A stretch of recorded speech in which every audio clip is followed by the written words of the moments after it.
Aujourd'hui, on s'attaque à un monument de la vie d'entreprise, un moment souvent redouté, ou du moins subi, l'entretien professionnel. Psst, soft skills, astuces, curiosité. Ah, l'entretien pro. Pour beaucoup de managers, c'est la case administrative à cocher. Et pour beaucoup de collaborateurs, c'est un rendez-vous un peu flou. D'ailleurs, la première erreur que tout le monde fait, c'est de le confondre avec son cousin, l'entretien annuel. Alors, on met les pieds dans le plat tout de suite, ce sont deux choses radicalement différentes. L'entretien annuel ou d'évaluation, c'est le rétro. On regarde l'année passée, on évalue la performance, on parle d'objectifs atteints ou pas, et souvent de rémunération. L'entretien professionnel, lui, c'est la boussole de carrière. C'est une obligation légale, certes, mais son but est de regarder vers l'horizon. Alors comment on s'assure que l'aiguille indique la bonne direction? Voici 3 clés pour garder le cap.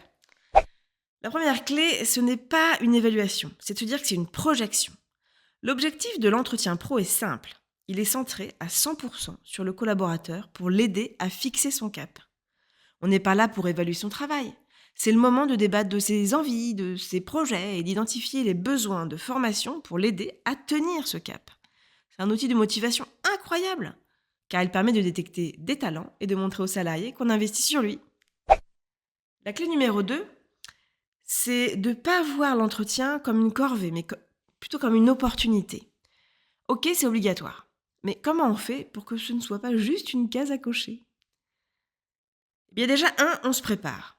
Un entretien pro réussi, c'est un manager qui a préparé les questions justes. Il ne vient pas les mains dans les poches, il a réfléchi au parcours du collaborateur. 2, on écoute. La star de l'entretien, c'est le collaborateur. Le manager, lui, doit maîtriser l'art de l'écoute pour favoriser l'échange et la recherche de solutions. Et enfin, 3, on co-construit. On ne repart pas de cet entretien sans un plan d'engagement co-construit. Même si c'est juste une action de formation ou une piste de mobilité. C'est le moment de donner un feedback constructif qui motive et non qui juge. Et d'ailleurs, à ce sujet, chez DMM, nous avons des agents IA qui vous aident dans cet exercice. Si. Et enfin, la dernière clé, ce sont les petits changements de 2026 qui vont arriver.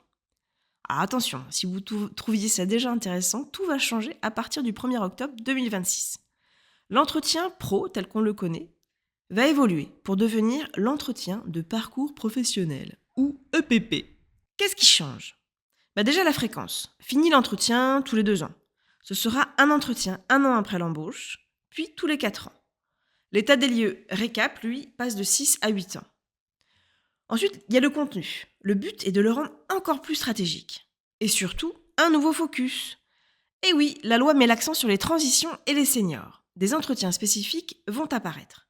Un après la visite de mi-carrière, vers 45 ans, et un autre dans les 2 ans, avant les 60 ans du salarié, pour parler aménagement de fin de carrière. Verdict, le législateur l'a bien compris, cet entretien n'est pas administratif, c'est un outil stratégique pour définir les trajectoires. En résumé, l'entretien professionnel, ce n'est pas l'entretien annuel. On y parle de performance, on y parle de futur. C'est un moment privilégié, obligatoire, pour co-construire le parcours d'un collaborateur et booster son engagement. Et avec la réforme de 2026, il devient officiellement l'entretien de parcours professionnel. Un rendez-vous encore plus stratégique pour gérer les compétences, accompagner les carrières et notamment celles des seniors. On se retrouve mardi prochain pour un nouvel épisode de Kezako by DMM. Et d'ici là, votre prochain entretien pro, vous allez le préparer comme une corvée? Ou comme le moment de sortir la boussole et de fixer le cap? Psst. Soft skills, astuces, curiosité.